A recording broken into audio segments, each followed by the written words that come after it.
Welcome to Triple Option Radio. I'm Matt Sullivan alongside Rep Prentice, Jack Abbott. We're looking at the recap of the NFC games from last weekend. We had the 49ers beating the Saints, huge upset there, 36-32, and then the Packers, sloppy game, losing to the Giants, 37-20. So guys, let's start off with the Saturday game, Saints 49ers. What the hell happened here? We got the 49ers moving on now. I was incredibly impressed by the 49ers and Alex Smith in particular. Yep. I knew their defense was going to play really well and make the Saints fight for every yard.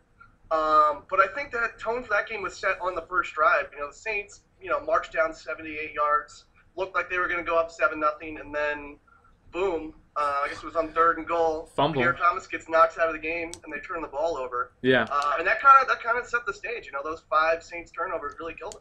I know, but even after that, though, I mean, obviously you had 14-0 at some point in the first quarter, and the Saints even still battled back and made a game of it when they easily could have just tunneled.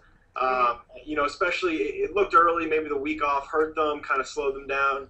Oh, actually, they didn't have the week off, the Niners did, excuse me, but it still showed resilience coming back like that. I mean, obviously the game was just back and forth. I mean, the Saints really brought it. Yeah, you're right. Yeah. I think what surprised me the most was the fact that the 49ers managed to win in a high-scoring affair. Like, I thought if the 49ers was going to win, it was going to be like 17-13 or 14-10 or something small. But Alex Smith played the game of his life. Vernon Davis played the game of his life. And now they're playing to, go move on to the Super Bowl. So they answer. I mean, I was telling Saul, we were talking off the air. Yeah. Jack, you might think of this a blasphemous comment, but these 49ers really remind me of the Pats from 01 to 04 when they were winning Super Bowls a lot. Just amazing front seven defensively. Yeah. Makes you turn, they force you into making mistakes. And then on offense, they're efficient. They run the ball well. Tom Brady early in his career wasn't putting up the incredible 5,000-yard passing seasons. He was being really efficient with the ball. He wasn't turning the ball over. But when defenses, forced him to pass, he really answered big time. Right. I mean, I agree in those regards, but I also think this 49ers team has more stars than that Patriots team did. I mean, they have Crabtree's hurt, but they have Vernon Davis, Frank Gore. The defense has Patrick Willis. They have known, established guys. Whereas that Patriots team, they had veterans, and they had good veterans, but these guys were largely under the radar. But I do see what you're saying about, Alex Smith kind of coming into his own throughout this season. Mm-hmm. John Harbaugh is, or just Jim Harbaugh is not at all like Belichick. Oh, absolutely. But, I mean, he is doing a good job. He's in his first year with the team. Belichick was in his second year. They're going to bat for him, I think. Yeah, it's definitely – no, I mean, they've definitely taken on this identity of a team that, will punch you in the mouth and doesn't let go.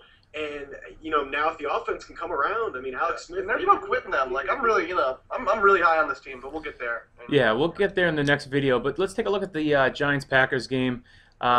This was just a shock. Like, I thought at least the Saints or the Packers would be moving on, and now they're both out. And, like, what happened with the Giants game? I mean, they just punched the Packers in the mouth in this one. But, high-scoring affair. Eli showing he's elite, continuing, to have a good season. So, what went wrong for the Packers?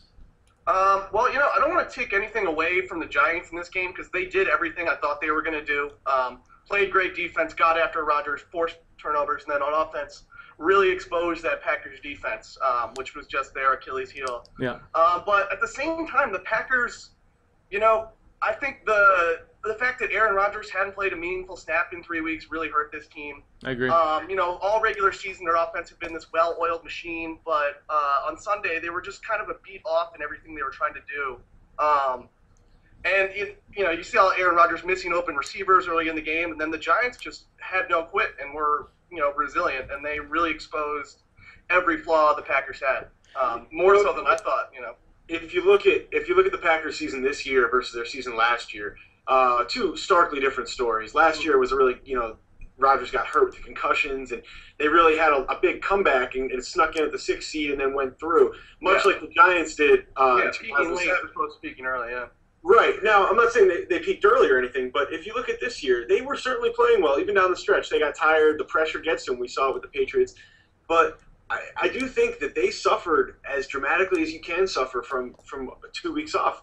If you look at, they showed a graphic in the third quarter or something, or not a graphic, a montage rather, 4 or 5 touchdowns that were literally 4 or 5 inches away from receivers. And that's the kind of stuff, like, you don't miss the whole flow, but there are certain little things that the timing is just not there. Jennings first came back in a while; it showed too. Yeah. I mean, those are the little things. They didn't come in as the underdog. They didn't get to surprise anybody. Yeah. Everyone expected them to perform, and these guys just weren't ready for it. Yeah, no, they really. That's when I compared them to the Giants team in 2008, the year after they won the Super Bowl. I mean, that game, they looked very. The Giants got knocked out by the Eagles at home as the 13-3 #1 seed, and just looked kind of lifeless, and we're just a little bit off against a hot Eagles team, and that's sort of it showed. And that game was not even really that much of a contest. Yeah. It was really surprising. Is the first team ever to win 15 games and then not win a single playoff game after an unbelievable season. But Rodgers, I was surprised because he had some simple passes. Like there was some passes he easily makes, and he just kind of would overshoot someone, throw it loud. That's the one I'm thinking of. I think something that's about big third down. Rodgers just he's lacking some extra it factor. I think that. See, I don't want to let's not get crazy here. I think Aaron Rodgers is still established at this point. Oh, absolutely, yeah. I think this loss, to be honest, is a product of not playing in 3 weeks. I mean, I've never been a fan of sitting people. You need to get practice, and I'm not saying, play the whole game, but you need to play in a game condition to replicate that.